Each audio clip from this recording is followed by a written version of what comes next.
The corporate firewall serves two purposes. It prevents some rather nasty things from the internet from coming into the intranet, and it can also prevent sensitive corporate information from being sent out onto the internet.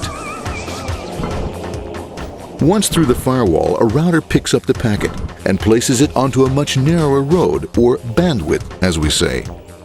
Obviously, the road is not broad enough to take them all. Now you might wonder what happens to all those packets which don't make it along the way. Well, when Mr. IP doesn't receive an acknowledgement that a packet has been received in due time, he simply sends a replacement packet. We are now ready to enter the world of the Internet.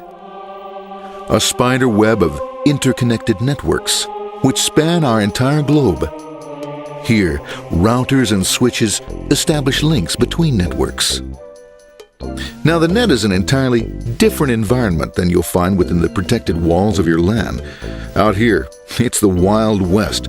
Plenty of space, plenty of opportunities, plenty of things to explore and places to go.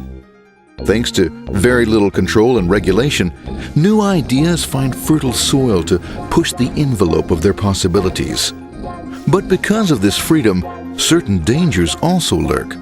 You'll never know when you'll meet the dreaded ping of death. A special version of a normal request ping, which some idiot thought up to mess up unsuspecting hosts. The paths our packets take may be via satellite, telephone lines, wireless, or even transoceanic cable. They don't always take the fastest or shortest routes possible, but they will get there. Eventually. Maybe that's why it's sometimes called the worldwide wait. But when everything is working smoothly, you can circumvent the globe 5 times over at the drop of a hat. Literally. And all for the cost of a local call or less. Near the end of our destination, we'll find another firewall. Depending upon your perspective as a data packet, the firewall could be a bastion of security or a dreaded adversary. It all depends on which side you're on and what your intentions are. The firewall is designed to let in only those packets that meet its criteria. This firewall is operating on ports 80 and 25. All attempts to enter through other ports are closed for business.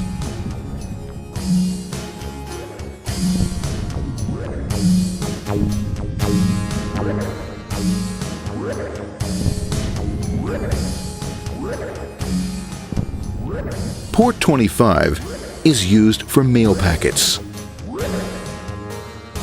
while Port 80 is the entrance for packets from the Internet to the web server. Inside the firewall, packets are screened more thoroughly. Some packets make it easily through customs, while others look just a bit dubious.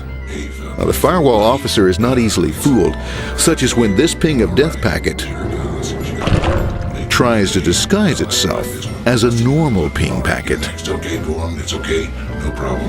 Have a nice day, be out of here, bye. For those packets lucky enough to make it this far, the journey is almost over.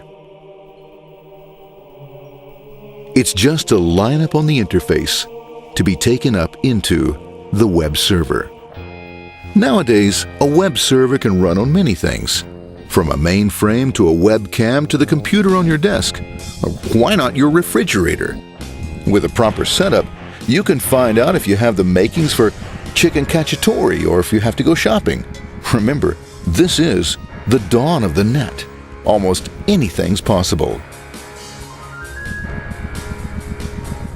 One by one, the packets are received, opened, and unpacked.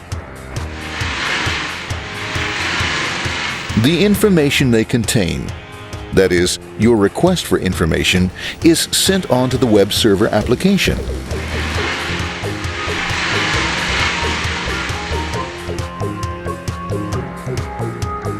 The packet itself is recycled, ready to be used again, and filled with your requested information.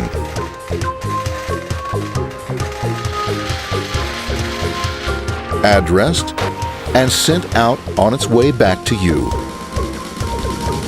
Back past the firewall, routers, and on through to the internet. Back through your corporate firewall.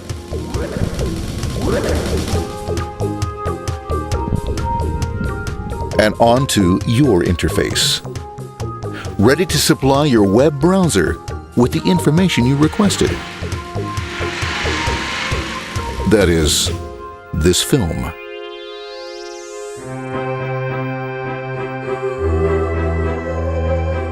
Pleased with their efforts and trusting in a better world, our trusty data packets ride off blissfully into the sunset of another day, knowing fully they have served their masters well. Now, isn't that a happy ending?